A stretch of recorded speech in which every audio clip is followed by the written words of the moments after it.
مساء الفل. مساء الخيبة. اللي يزعل اكتر من الخسارة ان الاهلي النهاردة ما كانش فيه شكل، ما كانش فيه روح، باستثناء اتنين لعيبة تلاتة، يعني اتنين تلاتة لعيبة بالكتير. حط 11 لاعب بروح ورجولة ياسر ومروان تكسب اي حد. النهاردة الاهلي ما جاش.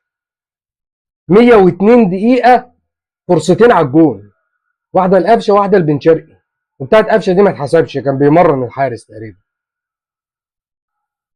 في ايه؟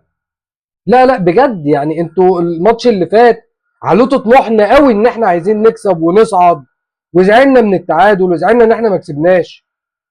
النهارده ايه اللي حصل؟ ايه اللي حصل؟ الفرقه فكه من بعضها ليه كده؟ مفيش خطوط قريبه، مفيش لعب، مفيش جمل، مفيش اهلي. هنستنى بقى نشوف ماتش بورتو وانتر ميامي ونشوف بقى نخش في حسابات عشان نصعد. ريحونا بقى بدري بدري كده وتعالوا. يعني بلاش قرف بقى. سلام.